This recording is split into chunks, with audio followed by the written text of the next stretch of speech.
असताना पूर्ण विराम देऊन टाकतो. यापुढे खोतांचा काही अधिकार राहणार नाही. कायद्याने केलं. लढणार असू तर आपल्याला मिळेल. आणि म्हणून मी मध्य भारतातल्या आदिवासींची मानसिकता आपल्या समोर ठेवू. तो आज पोलिसांशी सुद्धा लढायला तयार आहे. नक्षलवादी त्याला म्हणत असतील. तिथला आदिवासी नक्षलवादी नाही. काही जण जाऊन काम करतात त्याला सरकार नक्षलवादी म्हणत. तो जल जंगल पाणी आणि ह्याच्यासाठी तो वाद तिथे लढतोय.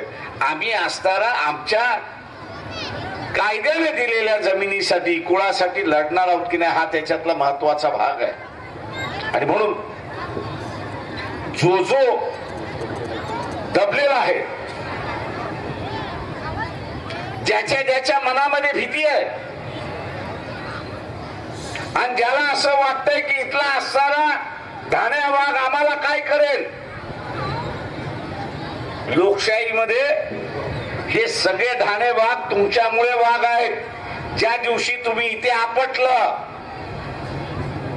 त्या दिवशी भुईसपाट झाल्याशिवाय राहणार नाही हे आपण लक्षात घ्या. लोकशाहीमध्ये मतदार हा राजा आहे. लोकशाहीमध्ये मतदार हा राजा आहे. नरेंद्र मोदीवरनं आपल्याला दिसते पहिल्यांदा हे खाऊ नका ते खाऊ नका असे कपडे घाला तमुक करा आम्ही हे तुम्हाला करू देणार नाही. आल्या आल्या भाषा सुरुवात झाली. आणि आता जसं इलेक्शन यायला लागलं तसं म्हणायला लागले नाही लोकांना ज्याला पाहिजे तसं जगण्याचा अधिकार आहे. त्याला जे खायला पाहिजे ते त्यांनी खाण्याचा त्याचा नैसर्गिक अधिकार आहे. आम्ही कोण आहोत त्याच्यावरती बंधन घालण्याचं. 5 वर्षानंतर या जाणत्या राजाकडे प्रत्येक निवडून गेलेल्या माणसाला यावं लागतं हे लक्षात घ्या. मतदाराकडे यावं लागतं. आपलं लायसन्स रिन्यू करावं लागतं. मतदाराने लायसन्स निवडून केला की लोकसभेचा सदस्य किंवा विधानसभेचा सदस्य होतो. नाही तर आपल्या घरी जाऊन त्या ठिकाणी बसतो. ही ताकद मताची आहे. ही ताकद इथल्या असणाऱ्या संविधानाने दिली. ही ताकद बाबासाहेबांनी दिलेली आहे. आणि म्हणून इथल्या असणाऱ्या बेदखल कुळा आणि ज्या कुळांची नावं जमिनीवरती लागलेली आहेत सगळ्यांना असताना सांगतोय जातीवरती अजिबात मतदान करू नका. लढणाऱ्या माणसावरती आपल्या बरोबर लढायचं हे आपण लक्षात घ्या.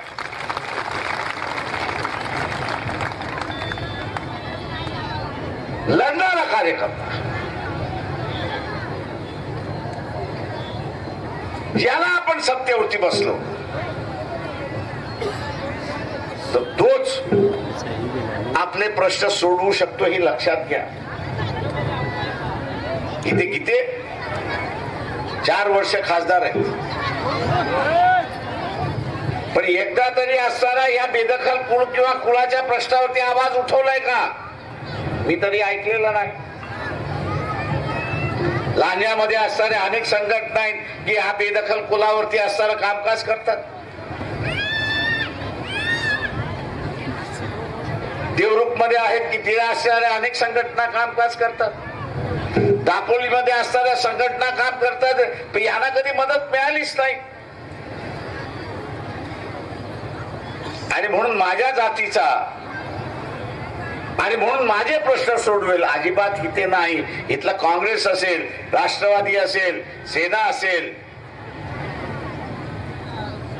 आणि बीजेपी असेल हे सगळे पक्ष इथल्या खोतांच्या बाजूने आहेत हे आपण असताना लक्षात घ्या. हे सर्व राजकीय पक्ष इथल्या असणाऱ्या खोताच्या बाजूने आहे.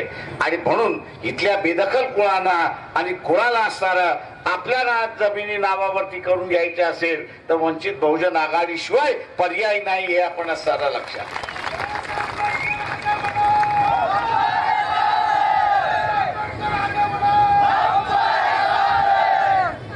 कोकणातला असणारा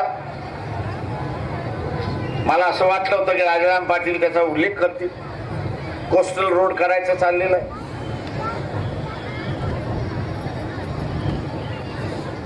किनाऱ्यावरती असणारे सगळ्यांचे बंगले,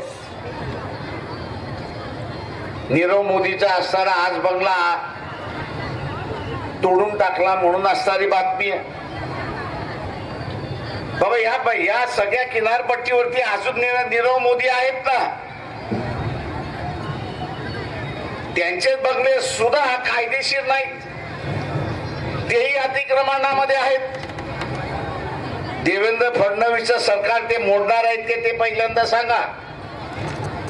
निवडून गेलेले आमदार खासदार ती असणारे बंगल्यांची नावं जाहीर करणार आहेत का असणारं सांगा. अजिबात नाही. किनारपट्टी हे बिघडवण्याचं कामकाज त्या ठिकाणी चाललंय. आणि कोस्टल रोड जर आला तर इथल्या असणाऱ्या आग्रे कोळे आणि त्याच्यावरती मासेमारीच्या व्यवसायावरती असणारा हा सगळा कोकणातला माणूस उद्ध्वस्त झाल्याशिवाय राहणार नाही हे असताना लक्षात घ्या.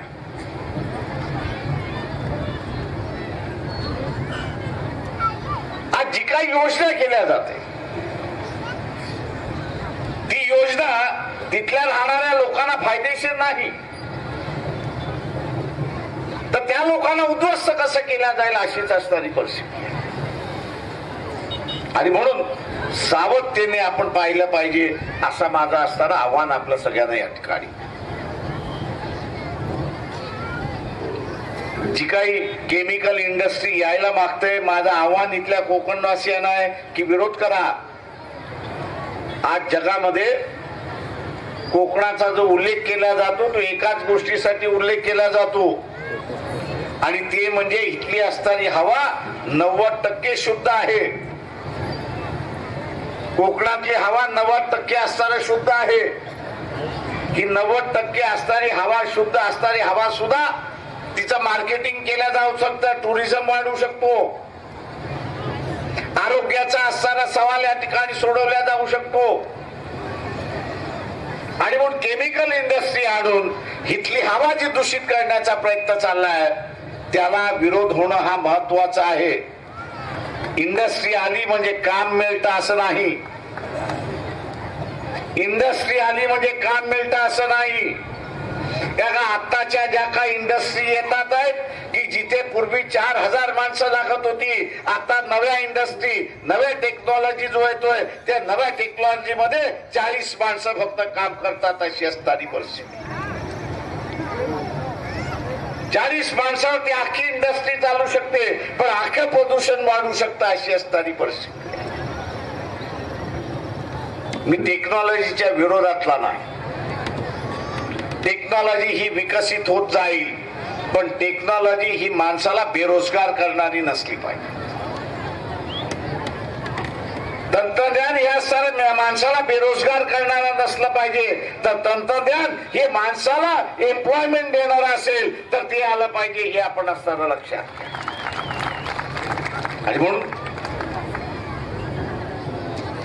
इथे प्रक्रिया केंद्र कोणी उभं करायला तयार नाही.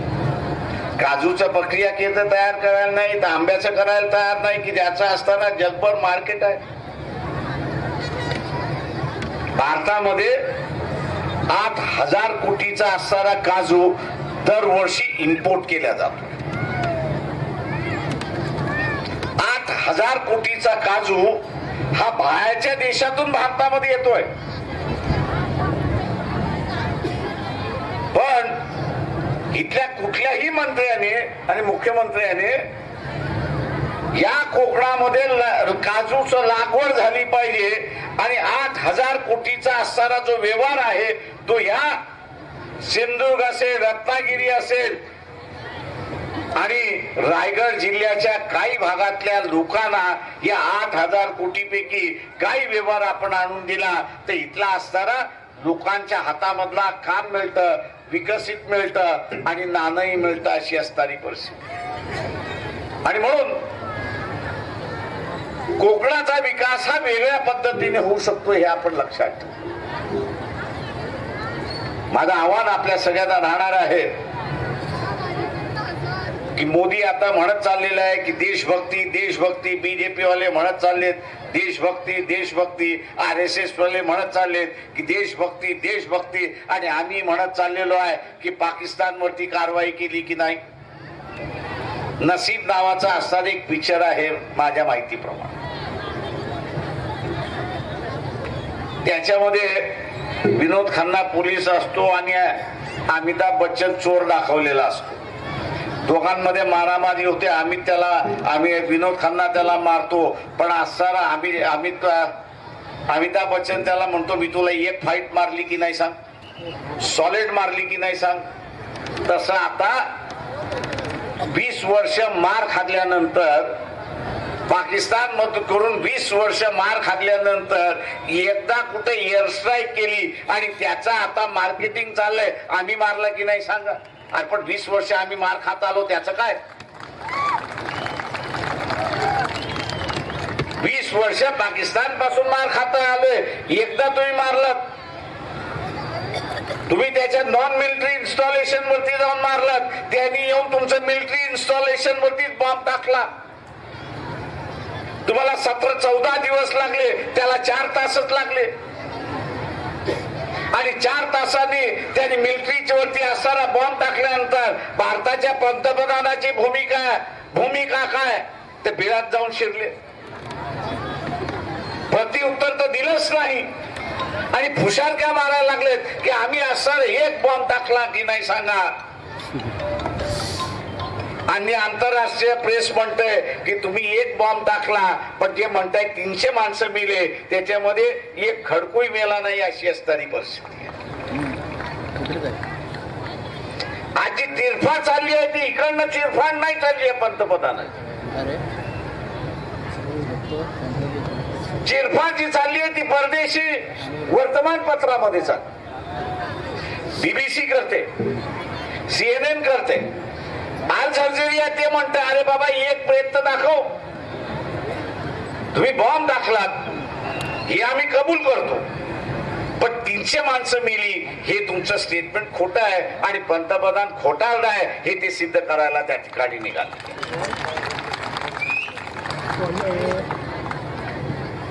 पंतप्रधान तेरी भी चूप मेरी भी चूप, प्रोफेसर गपचूप अशा रीतीने बसलेले, काही उत्तर देत नाही. पंतप्रधानांना आवाज म्हणतोय की हा तुमचा प्रश्न नाही, हा देशाच्या इब्रतीचा प्रश्न आहे, हा पंतप्रधानाचा प्रश्न नाही, हा देशाच्या इब्रतीचा प्रश्न आहे. की पंतप्रधान म्हणून तुम्ही असताना सांगितलं 300 लोक मेली, अमित शहा म्हणतो 250 लोक मेली, अरे एक प्रेत दाखवून द्या आणि तोंड सगळ्यांचं बंद करा, हे आव्हान आम्ही पंतप्रधानांना त्या ठिकाणी करतो.